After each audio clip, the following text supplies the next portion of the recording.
네, 초등학생 납치 성폭행범 조두순의 출소를 앞두고 정부가 관련 대책을 내놨습니다. 남승환 변호사의 시사법률입니다. 남 변호사님, 지난주에 뭐 대책을 발표했는데 내용을 좀 볼까요? 네, 12월 13일에 아동 성폭행범 조두순이 출소합니다. 네. 그럼 이제 1대1 전담 보호관찰관을 둔다는 것이고요. 네. 경찰이 24시간 감독에 나서게 됩니다. 네. 그다음에 피해자가 요청하면 신변보호 전담팀도 구성되는데요. 네.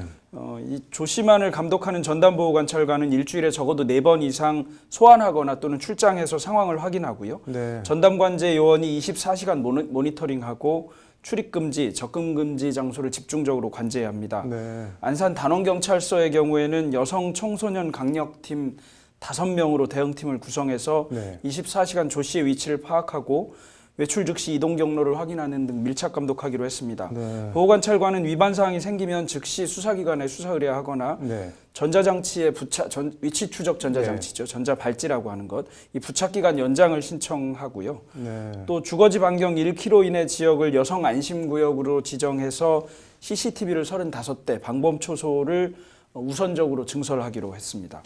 이게 뭐 법도 개정한다고 하는데 어떤 내용인가요? 네, 법무부와 여성가족부가 네. 법률 개정을 추진하고 있는데요. 네. 전자장치 부착법과 관련해서는 피해자의 접근 금지, 음주 금지, 아동시설 출입 금지, 외출 제한 이런 준수 사항을 추가할 방침입니다. 네.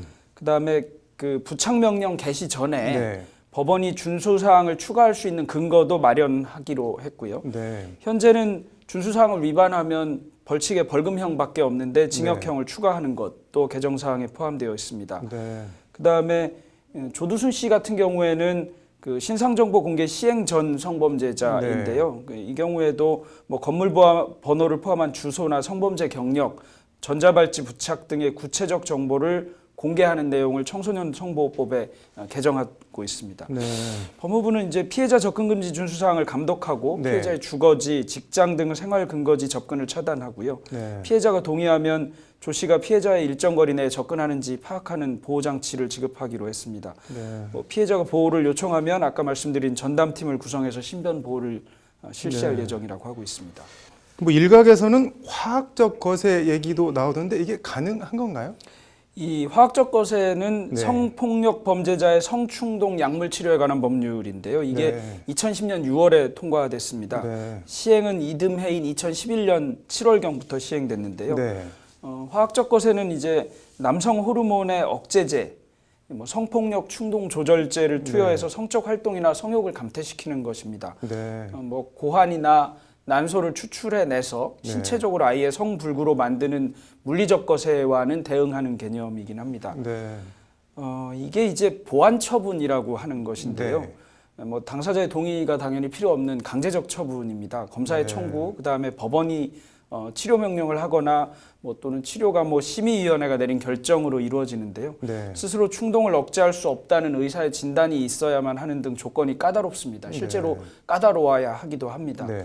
그런데 조두순의 경우에는 이제 그 2008년 12월 이전에 범죄가 이루어졌기 때문에 이것이 이제 소급 적용이냐 아니냐 하는 문제가 생기게 됩니다. 이게 관련 법을 개정을 해서 조두순에 소급 적용하자 이런 주장도 있던데 이게 가능하긴 한 건가요?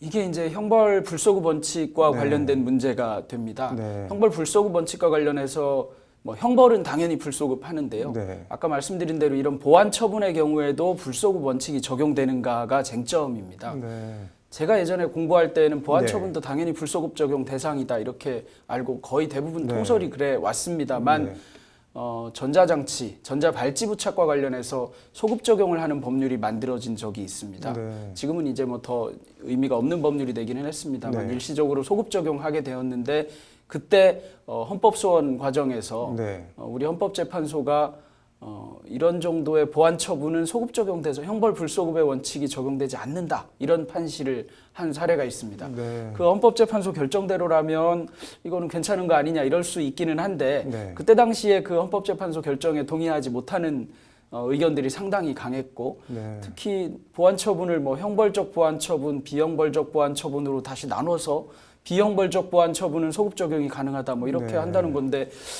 글쎄요 전자발찌나 화학적 거세 같은 것은 형벌적이냐 비형벌적이냐를 따질 거 없이 당사자에게 상당히 불이익한 처분이거든요. 네. 그래서 저는 여전히 이런 방식의 소급 적용은 곤란하지 않느냐 이렇게 생각하고 있습니다. 네. 이 조두순이라는 사람에 대한 위험을 막아내는 것과 네. 형벌법규를 소급 적용하는 것을 만드는 것 이건 좀 다른 문제가 아닌가 이런 생각이 듭니다. 이게 뭐 헌재 판단대로라면은 적용을 하려면 할 수는 있겠네요. 그럼 결론적으로. 네, 헌재 결정대로라면 이건 보안 네. 처분이니까 소급 적용이 아니다 이렇게 얘기할 수도 있다는 건데 네. 전자발찌하고는 또 조금 다른 문제가 아닐까 싶기도 합니다. 네. 그리고 뭐 조두순 격리법 뭐 이런 얘기도 나오는데 이건 뭔가요? 이게 이제 보호수용법이라고 하는 네. 법안입니다.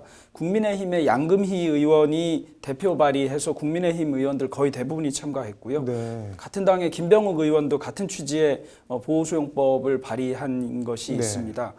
뭐 취지에 의하면 네. 이렇습니다. 흉악범죄자의 재범을 막기 위해서 위치 추적 전자장치의 경우에 장치를 훼손시키거나 뭐 재범을 하는 경우 등의 경우에 보안 처분만으로는 재범을 막는 데 한계가 있다. 네. 그러니까 쉽게 말해서 더 강력한 재범 방치 대책이 요구되는데 네. 이런 사람들의 경우를 일정 기간 수용하도록 하자. 이렇게 해야 이들의 건전한 사회 복귀를 촉진하고 동시에 국민도 안전하게 보호할 수 있다. 이런 얘기이고요. 뭐 성범죄 같은 중상해 또는 네. 뭐 상습 성범죄, 살인 범죄 이런 것과 같이 위험성이 매우 높은 사람들을 형으로만 다스려서는 안 되고 그게 네. 끝난 뒤에 일정 기간 수용하자 이런 얘기입니다. 뭐 구체적으로 뭘 어떻게 수용을 하자는 건가요? 뭐 검사가 이제 청구합니다. 네. 살인 범죄를 2회 이상 범해서 상습성이 인정된다거나 네. 성폭력 범죄를 3회 이상 범해서 상습성이 인정되는 경우 네. 뭐 13세 미만인 사람에 대하여 성폭력 범죄를 저질러서 중상해를 입게 하는 경우 등 네. 일정한 요건이 있어야 하고요. 네. 또 재범의 위험성이 있다고 인정되어야 합니다. 네. 이런 경우 이제 법원에 보호 수용을 청구하고요. 네. 그런 경우에 보호 수용이 인정되면 보호 관찰 등에 관한 법률에서 정한 준수 사항을 위반한 경우에 또 보호 수용을 또 청구할 수 있도록 하고 있습니다. 네. 이런 경우에 이제 법원은 보호 수용 청구가 이유 있다 이렇게 인정되면 1년 이상 10년 이하의 범위에서 보호 수용 기간의 상한을 정해서 보호 수용을 선고하도록 하고 있습니다. 네. 조두순 같은 경우에는 이제 10년까지 사실상 더 감금할 수 있는 그런 내용이 되는 것입니다.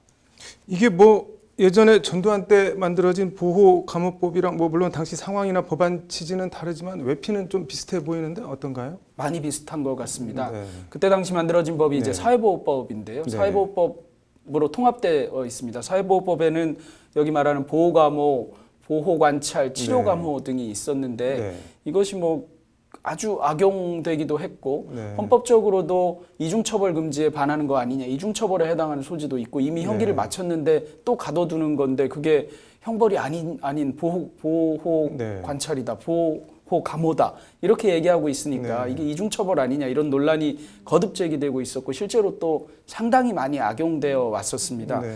그러다 보니까 계속해서 위헌 논쟁이 있어 왔고 폐지 운동도 상당히 있었는데요. 네. 폐지하는데 상당히 오랜 시간이 걸렸고 아주 어렵게 네. 폐지되기는 했습니다. 뭐 당시에 결국 노무현 정부 때인 2005년에 와서야 네. 겨우 폐지되었는데요. 네. 뭐 구체적으로는 이 법에 의해서 삼천교육대 같은 것도 운영하기도 했고 네. 또 뭐 알코올 중독자나 이런 범죄자들을 보호관찰 처분을 하기도 했는데 네. 재범의 위험성 뭐 이런 것들 판단하기가 매우 어려웠기 때문에 계속해서 위헌 시비가 있었던 것입니다. 네. 이게 그래도 뭐 조두순 같은 경우는 워낙 흉악범이어서 뭐 이렇게라도 해야 되지 않냐 뭐 이런 의견도 만만치 않은 것 같은데 어떻게 보시나요? 네, 바로 그것 때문에 네. 혹시 이번에는 이 법이 좀 지지를 얻는 것 아닌가 하는 것이 좀 걱정이 되는 것 같습니다. 과거에도 사실은 국민의힘 뭐 네. 예전에 자유한국당 네, 네. 시절에도 비슷한 법안을 발의한 적이 있었는데요. 네. 발의한 적이 있었는지도 잘 모를 정도로 크게 관심의 대상이 되지 않았습니다. 왜냐하면 사회보호법이라고 하는 흔히 말하는 대표적인 악법의 부활 같은 느낌이 강해서 네. 큰 지지를 얻지 못했던 것도 있습니다. 네. 그런데 이번에 한해서는 이게 이제 조두순과 관련이 되다 보니까 네. 이런데요. 지금 이 법이 곧바로 조두순에게 적용될지 여부는 사실 알 수 없습니다만 네. 조두순을 지금과 같이 거의 1대1로 전담 관찰하다시피 하면 이 법 위반 사항을 찾아낼 수 있을 것이고 결국 조두순도 이 법에 의해서 추가로 보호감호 같은 것이 될 소지가 있기는 합니다. 그런데 한 사람을 막기 위해서 이렇게 예전에 상당히 악용되어 왔던 법이 네. 다시 입법화되는 것이 바람직한 일은 아니고 네. 다른 방식으로 통제해야 할 일 같습니다. 악법이 한번 만들어지면 없어지는 데만 얼마나 오랜 시간이 걸렸는지를 우리가 사회보호법 폐지 과정에서 충분히 지켜봤습니다. 이게 뭐 조두순 출소 앞두고 여러 대책들이랑 뭐 이런저런 논란들이 많은데 전체적으로는 어떻게 보시나요? 네, 정말 대단한 사람이 출소하고 있는 것입니다. 뭐 전담반 만드는 것도 그렇고 이례적으로 보기 어려운 조치들이 많이 생기고 또 형벌 불소급 원칙과 같이 형벌 관련된 법률가들이 쉽게 취급하기 어려운 주제들도 아주 다시 쉽게 재론되고 있고 이런 것을 보면 이 사람이 얼마나 큰 잘못을 저질렀고 그리고 얼마나 사회를 보호해야 될 필요성이 있는가 하는 것은 누구나도 알 수 있을 것 같습니다. 그러나 그럼에도 불구하고 한 사건을 막기 위해서 불소급의 원칙이라든가 또는 개인의 자유를 침해하는 법률이 쉽게 입법되는 것 이런 것만큼도 역시 주의해야 할 일이 아닌가 생각합니다. 조두순 뭐 개인도 개인이지만 법제도 전반적으로 좀 돌아보는 계기가 됐으면 좋겠네요. 오늘 잘 들었습니다.